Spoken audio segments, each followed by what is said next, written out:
A disabled Syrian refugee who lives with cerebral palsy and uses a wheelchair has given an impassioned speech to the United Nations Security Council, calling for the needs of people like her not to be ignored by global power brokers. In 2014, 20-year-old Nujeen Mustafa fled from war-ravaged Aleppo with her family into Turkey, eventually ending up in Germany after an over 5,000-kilometer journey from her home. She told the Security Council that its job was to protect all civilians, including people with disabilities. With 6 million people displaced internally and more than 5 million fleeing the country, Syria represents one of the largest man-made humanitarian disasters facing the world today. With a message delivered to Council that the humanitarian response to such conflicts often ignores the needs of the disabled. Independent organizations like Human Rights Watch have documented that people with disabilities cannot even access basic services such as sanitation, healthcare, and education. Something I myself experienced when I fled. On my way to Germany, I didn't find many accessible bathrooms along the way, and that's especially hard for a woman.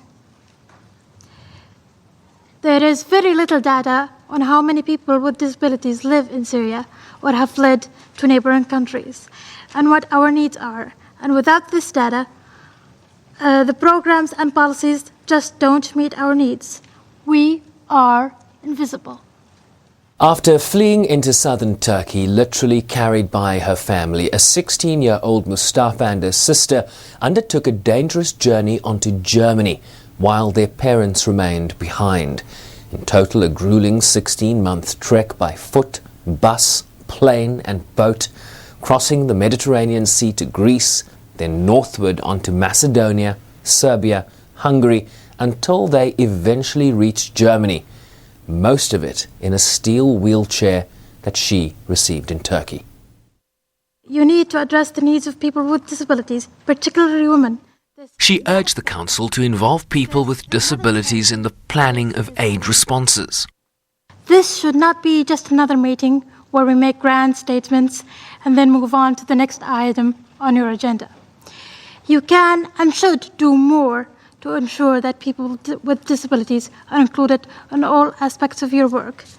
We cannot wait any longer. People with disabilities often forgotten in times of peace, raising concerns about what they experience during times of war. This is not just my story. It's the experience of thousands of Syrians with disabilities who struggle to survive because of the limited services still functioning in the country, lack of accessibility, and the constant threat of violence, especially against women and girls.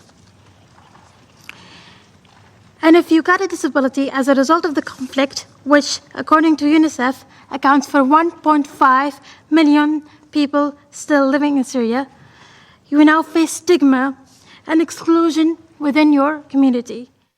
Mustafa's story is chronicled in journalist Christina Lamb's book, The Girl from Aleppo, Nujeen's Escape from War to Freedom. Sherwin Briceby's SABC News, New York.